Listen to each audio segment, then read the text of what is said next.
जैसे कि सदानंद जी ने कहा, ऐसा क्यों है कि हम जो महत्वपूर्ण, जो हमारा प्रीशियस वस्तु होती है, वो हम एक्सपोर्ट करते हैं, अपने लिए हम नहीं रखते हैं। जब आप ये कह रहे थे तो बचपन का मुझे स्मरण हो आया। जब हमारे घर पर कोई मेहमान आता था तो माताजी जो सबसे नया बिछावना होता था बक्से से निकाल करके लगा देती थी, और भोजन भी जो सबसे अच्छा, सबसे उत्तम जो होता था वो पकवा करके देती थी। तो हम वो कभी हमको मिलता नहीं था, लेकिन जब मेहमान आए तो ऐसा। तो ठीक उसी प्रकार वास्तव में तथागत बुद्ध का जो संदेश है, आप जाएंगे जैसे कि गया, बुद्ध गया में जाएंगे तो देखेंगे वहां पर 120 से भी ज्यादा बौद्ध विहार हैं, 120 से भी ज्यादा। वहीं आप लुम्बिनी में जाकर के देखेंगे तो 176 विभिन्न विभिन्न देशों के लोग आकर के वहां पर बौद्ध विहार बनाए हैं। वहाँ सिर्फ हमारे नेबरिंग कंट्री नहीं, श्रीलंका, बर्मा या ये नहीं, वियतनाम, थाईलैंड, जापान, कोरिया नहीं, आज ऑस्ट्रेलिया का, अमेरिका का, कनाडा का भी बौद्ध विहार जो है लुम्बिनी में ऐसा बना है। तो उसका अनुशीलन, अनुकरण कर रहे हैं। मुझे तो ये जो अपने neighbouring country Sri Lanka, Burma, Thailand, Singapore आदि सभी कंट्रियों में जाने का अवसर मिला, मैंने वहाँ देखा तो उन देशों में, शहर में भी बौद्ध विहार हैं, भिक्षु लोग हैं, इस प्रकार का जीवित बौद्ध धर्म वहाँ पर है। तो ये क्या कारण रहा कि भारत भूमि से बौद्ध धर्म जो है नष्ट हुआ? तो इस पर भी गंभीरता पूर्वक विचार करना चाहिए।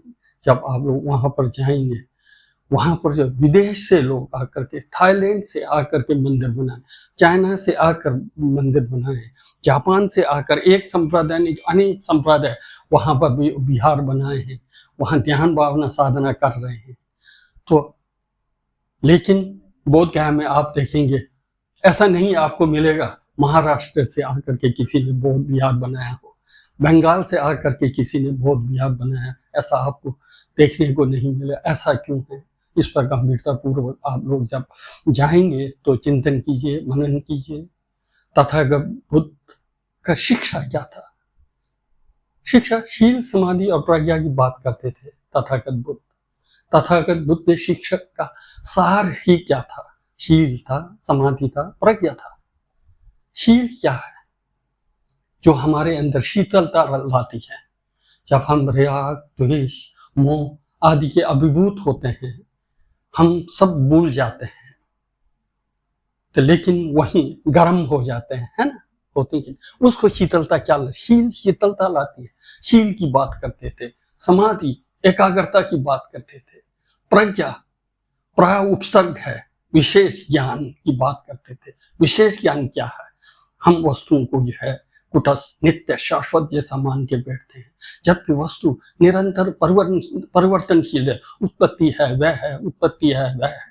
कोई भी इनहेरेंट स्वभाव नहीं है जो कि हम नित्य मान करके बैठे हैं।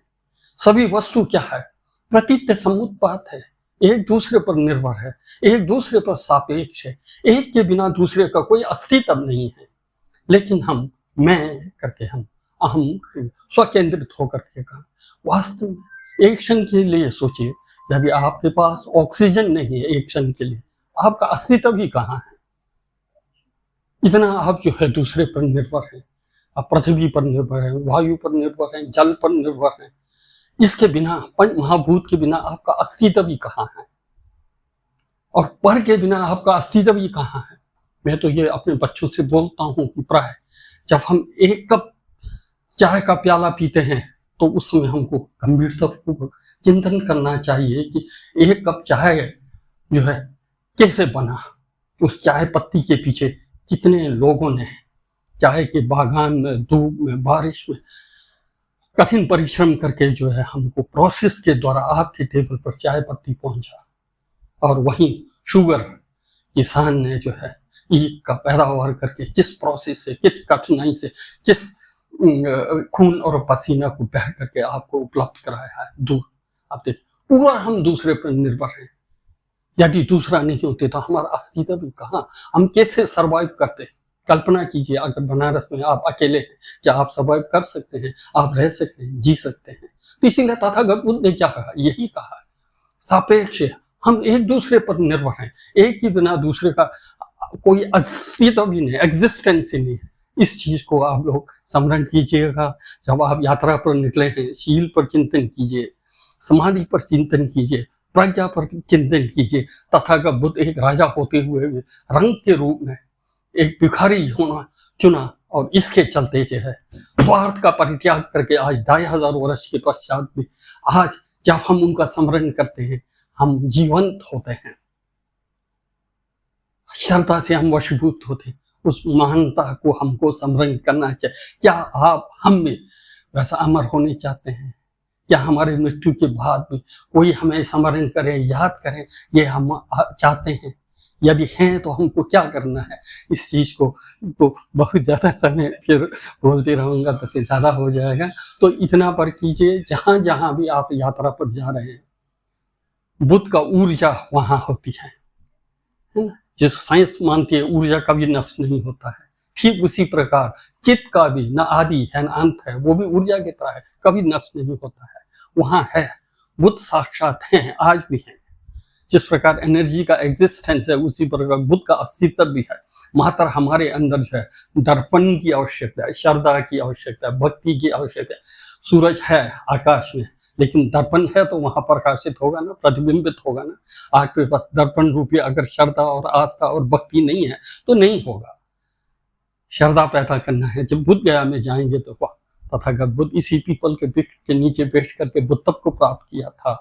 इसको जीवान करना है, उस एनर्जी को अपने में एग्जॉस्ट करना है, उसके साथ अपने को आत्मसात होना है।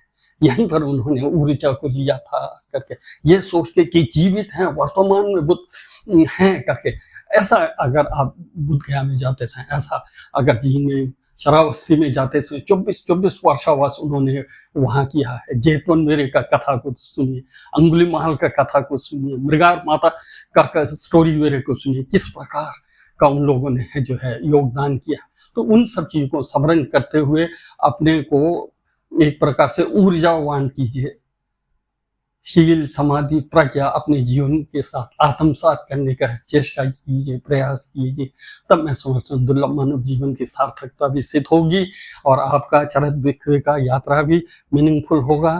तो ये आप लोग कीजिए। तो समय का अभाव है, इसलिए आप लोगों को जल्दी जाना है, क्योंकि वहाँ 6 से पहले आप लोगों को पहुँचना। इसके साथ मैं तथागत बुद्ध त्रिरत्न से कामना करता हूँ कि आपका यात्रा सुखमय हो और आपको जो है अनित्य, अनात्म, प्रतीत्य समुत्पाद का बोध हो, साक्षात्कार हो।